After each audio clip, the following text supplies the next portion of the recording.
what's up? Welcome back to my channel. If you're new here, I'm Sarah Sutton, and I'm officially an indie author of 6 young adult romance books. The 6th one is titled Christmas as We Know It, and it comes out today. It's available as an ebook and as a paperback, and potentially as a hardcover if that went through on time. And it's also available in Kindle Unlimited. Happy release day to Christmas as we know it, and if you're a returning subscriber, welcome back to my channel. So in today's video, we're going to be talking all about this book right here. We're going to be answering some questions and just diving in and talking all about it. So, let's just hop in, you know? Let's just do this. If you guys are liking release week so far, please don't forget to hit that thumbs up button and tap that subscribe button down below. I really cannot wait to hear what you guys' thoughts are when it comes to this book. I'm so excited. So, Christmas as We Know It is my very first Christmas book. It's not my first seasonal book because I have done a Halloween book before, but it's my first Christmas book and my first illustrated cover, and I absolutely adore how the cover turned out. And let's read the blurb really quick. Meet me under the mistletoe. Christmas as I know it is blown away with the winter wind when my mom drops a bomb the size of the Rockefeller tree. We're going to Florida for winter break, aka the land of no snow. And since this is my last Christmas season of my high school career, my last chance to spend the holidays with my friends before we all go off to college, the news is anything but merry and bright. There is one silver lining though. Bentley, the sweet and kind guy I've been crushing on for years, is in my volunteer group for the annual winter festival. And did I mention his love for Christmas might just rival my own? Even though I'll be missing out on the winter festival, being paired with Bentley almost makes it worth it. Until something happens with Jason, my best friend since elementary school. Something that may or may not involve an almost kiss. Jason's the opposite of jolly, the Grinch to my Mrs. Claus, and even though every year I have to drag him along for the Yuletide ride, this December he's grumpier than ever about the holidays. But the closer I get to Bentley and the more it looks like Jason and his ex are getting back together, the more unsure I am about who I want to ring in the new year with. Maybe all I need is the magic of a mistletoe kiss to make up my mind, or better yet, a Christmas miracle. That's this book, Christmas as We Know It. It is about 275 printed pages. I think the book as a total is 300, but the contents, like the story, is 275. So yeah. And I think on that note, we're just gonna dive into the questions because I got quite a bit. I think I have 20 questions to answer in today's video. 13 are Christmas as We Know It related, and then 7 are kind of just general writing, bookish, authory kind of things. Okay, I wrote them all in my notes app, so I don't know who said what. I did get quite a few repeat questions, so instead of just tracking like who sent what, I just have the questions written down. Actually, I think I have one question on here twice. Yes, I do. So, how long did it take to write from start to finish? So, I believe I started writing this book in June of 2021 and finished it completely done like the middle of November. So, November 20th, I think, was my day, or 21st, maybe, was the day that I completely finished it. How many days is it from June 1st to November 21st? It's 192 days. So 192 days to write this book, first draft to completion, which is it's very fast. This book kind of just flew by, but it was anything but easy. There was also a question I got, did you write this whole book during nano? I didn't work on this book during nano. I wanted to make that very clear because I can see if somebody thought this was my nano project and I was publishing it. Not the case. Not the case, I promise. So I wrote this book in June, definitely not for nano. Is this book going to be a part of a series? And that is a firm no. This book is going to be completely standalone. I can't imagine making a spin-off of it. I mean, I kind of can, but I don't think it would really be that interesting. Not even as for me as a writer, honestly. I don't think it would be that interesting for me to work on writing-wise, and I don't even think it would be that interesting for a reader. I might have a Patreon story come out of it, but definitely a standalone. What tropes can we expect to see? So we do have some friends to lovers, some love triangles. There's There's like the grumpy guy and then like the ray of sunshine girl. I don't know like if that's like a specific I think it's a trope. Any content warnings? I don't believe so. I don't think there's anything that needs a content warning. It's not like Can't Catch a Breath, which had a content warning about grief. There's really nothing, there's really nothing overly heavy about this book. Where did the idea come from? And this kind of goes hand in hand with Have I Always Wanted to Release a Christmas Book? So, have I always wanted to release a Christmas book? Yes. I've always loved Christmas movies, and I will be honest, I haven't really read a Christmas book in a very long time, but I do love the Christmas movies, and I like the idea of falling in love around Christmas time. So I knew I always wanted to write a Christmas book, but the idea, so it actually evolved so much since. But I will be honest, so this book was initially titled The Secret Santa Sabotage, and it was more around a group of friends exchanging Secret Santa gifts. So yeah, it was about a group of friends exchanging Secret Santa gifts. And where I had gotten that idea from was in high school, I exchanged Secret Santa gifts with my friend group. We called ourselves the Squad, and there was a boy in our friend group that I had a crush on at the time. And I was like really hoping to get his name in the Secret Santa group. And I did, weirdly enough, coincidentally enough. And I had this thought, like, how fun would it be if like my main character wanted to get her crush's name but didn't? And show like, how could she sabotage the Secret Santa game to get her crush's name? So that rhymed. Oh my gosh, that rhymed. That's where the idea came from. It just kind of was a spin-off of my junior year in high school when I had a crush on one of my close guy friends. And hopefully he doesn't watch this video. I don't think he would. I don't think he will. I don't think anybody that I know will watch this video. Fingers crossed. But that's where that initial idea came from. And then this, as I wrote that story, it just didn't really work. As the drafts went on, as I went into draft 2, I kind of lost the Secret Santa element.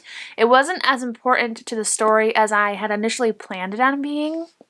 And so, since it wasn't as important, I was like, okay, I should probably change the title. And so it just went through a whole evolution process where we dropped the Secret Santa exchange entirely and moved closer into an entirely different kind of realm, you know what I mean? So it went through an evolution process, but that's where the initial idea came from. That's where I established all of my characters, some major scenes, and it kind of reformed from there. Oh my gosh, I really hope nobody sees this video. What was my favorite scene to write? So, I feel like I can't answer this because I think it would be a spoiler. There's one scene that my characters go I don't know. Oh, there's a scene where my main character, Mimi, she goes Christmas sweater shopping with somebody, and I loved that scene. I thought it was really fun to like play around with like the different kinds of sweaters that she could find. So I did enjoy writing that scene. Does this book have any similarities to the other ones? I would say yes. I would say it's probably around the same kind of fun theme as What Are Friends For? I mean, it is a winter book like What Are Friends For? There are some friends to lovers vibes like What Are Friends For? There's a winter festival in Hillhurst, and I feel like that festival can kind of be similar to the Boo Bash and If the Broom Fits. I mean, not really, but it still has that festival celebration aspect, so I guess that is similar. So I guess they're kind of similar. I think my writing style is pretty much similar as well. I don't think I've done anything new or crazy different from my last few books, so yeah. Hopefully it stays consistent with my style of writing. Anything unexpected or new? So this, I mentioned it before, but this book does have a little bit of a love triangle in it. And I've never written a love triangle before, and I kind of always told myself that I wasn't going to write one because I don't particularly enjoy them More only because they make me nervous the entire time, because I have one guy that I want the main character to choose, and I'm so nervous the entire book that the main character won't choose him. So I never thought I would write a love triangle, but I did, and I had a lot of fun doing it. So I think that's probably the biggest thing that is new for me, is that it is a love triangle.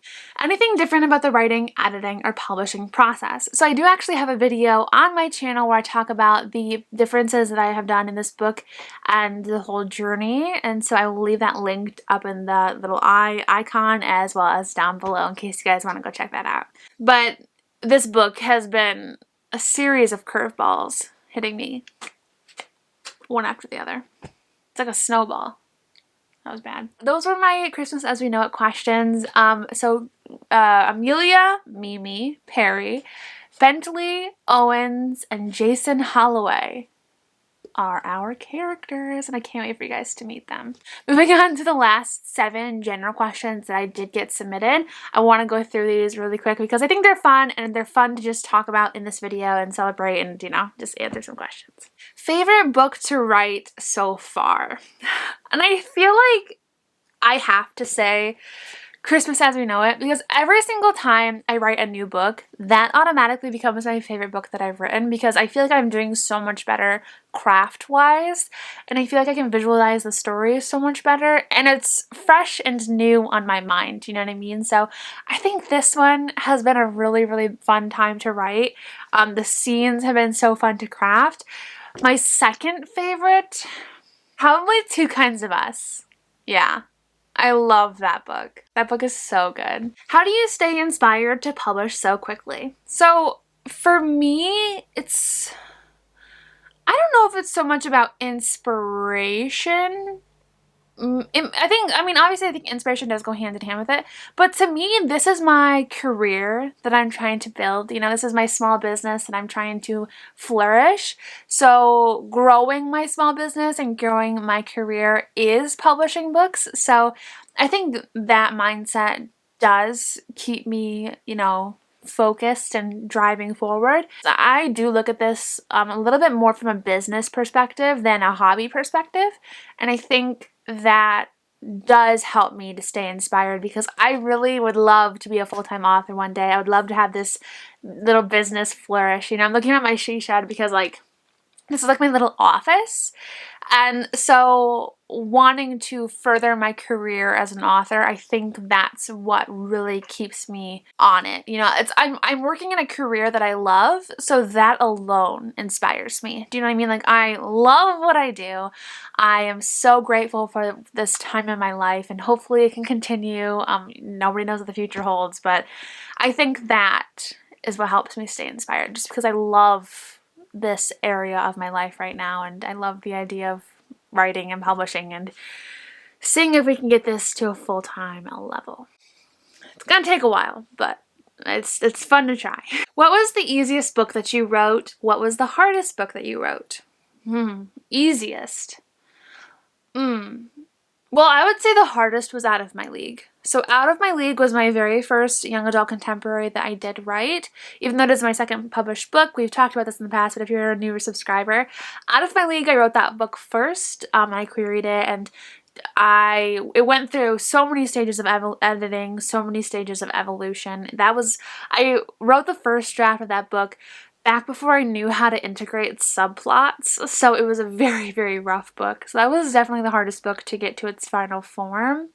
I actually would say What Are Friends For? What Are Friends For actually went through a minimal amount of structural changes as I wrote the first draft to the final draft, so I would say that one was probably the easiest book to write, which is funny because it's my second young adult contemporary, but that book just seemed to flow so easy. Which of my characters would have the most aesthetic Christmas tree? So I guess we're gonna not count Christmas as, the obvious answer would be Mimi, because she loves Christmas, so I think actually, you know what, her Christmas tree might not be.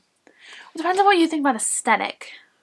Hers would be fun and creative and beautiful. So I think hers would be fun with different kinds of ornaments. Like, they wouldn't all be like the pretty ornaments. I think somebody who would have like the perfectly done ribbons, only the pretty ornaments, only the specific kind of light bulbs, I think that would be, ooh, who would that be? I think that would be Addie. I think Addie would have that Pinterest looking aesthetic Christmas tree. I think she would pride herself on making it pretty and like elegant looking, because she's a planner girl. She likes having things like in a neat order, doesn't like a lot of chaos, doesn't like a lot of random ornaments hanging around. So I'm looking at my bookshelf right now. I do think Addie would have the most aesthetic Christmas tree. What is the most difficult part of publishing a book? And that's a good question. I would say the most difficult part of publishing a book is making sure all the deadlines and dates are organized, because things come so fast. And when I was organizing my cover reveal, I was like, shoot, I haven't organized it and it's like next week or something like that. And so I think getting all the dates straight and making sure that you can hit the dates by then is the tricky part. Like making sure, okay, I will have my beta edits done by this date, so I have to book my editor. Because you have to book editors in advance, so you have to know when you're going to be done. Do you know what I mean? So I think that's the trickiest part for me, is figuring out the dates of when to book an editor, when to set a cover reveal, when to set a pre-order, because if you miss your pre-order, you will lose your pre-order privileges for a year. You do have like a one-time like grace mistake, but normally you'll lose it for a year, which is terrifying. So yeah, definitely setting the dates and making sure like they're achievable. Where would my ideal out-of-state writing retreat would be? Where would it be? And would I want buddies? Okay, so let's say out of state, but still in the United States, the continental US, because obviously Hawaii would be awesome. I've always wanted to go to Seattle. I feel like I would love Seattle. I love like the city aspect. Okay, so I have like 3 top contenders, okay? I have Seattle, New York City, and then like a beach in like North or South Carolina. I think I would love having a writing retreat like on a beach. How could you imagine how amazing that would be? It would be so nice. So I think a beach writing retreat. Oh my gosh. Oh my gosh. You can walk out, look at the water, just be inspired. Okay. That sounds really good. A beach writing retreat. And would I want buddies? I think it's a very interesting thing. I think I would, but I actually it's kind of obvious. I'm an introvert, and being around too many people for too long of a time really does drain my battery. And once that battery is drained, I feel like panicky and like I want to leave. And I shut down. So if I were to go on a writing retreat with a buddy, like say we got a hotel room, I think I would be fine if I had my own hotel room, because I also do have some health issues, so I do need my own space. So I think I would love friends and buddies as long as we all had our own little spaces that we could retreat to. Does that make sense? Because I would love to have friends. I mean, like a solo vacation sounds fun too, but like a writing retreat with friends? Are you kidding me? I would love it. And the final question for today's video: what is my plan for 2022 writing/publishing wise? So that's actually going to be a question I'm going to be answering in a separate video. I wanted to include it here so you guys know it is coming. December is going to be a lot of like the year wrap-ups and 2022 predictions and goals videos. So it's going to be a lot of that kind of content, and that video will be coming very soon revolving around that kind of stuff. So if you're curious about it, stay tuned and tap that subscribe button so you don't miss out. But yeah, those are my questions and my answers for this video. Once again, happy release day to Christmas as we know it. I hope you guys enjoyed this video, and if you want to go check out this book, if you haven't pre-ordered or haven't gotten your copy yet, the link is down below. You can go check it out. Like I said, it's available as ebook, paperback, and in Kindle Unlimited. The hardcover hardcover is coming, as well as the audiobook, so stay tuned for those two as well. And if you're a binge reader and you've read this already, the link down below will take you to Amazon as well, and you can leave your review. Reviews definitely help out, especially for a Christmas book who has like a seasonal kind of run time. I just can't wait to hear what you guys think. Thank you guys so much for watching today's video, and thank you for coming and watching on release week. I hope you guys are enjoying it. I will see you tomorrow with another video. Let me think of what is it going to be. Oh, tomorrow's video is going to be the release day vlog, where you get to see how my release day actually went. So fingers crossed it went smoothly. Whoosh. Thank you guys so much for watching. I'm Sarah Sutton. I'm an indie author of 6 young adult romance books, and I'll see you guys next time. Bye!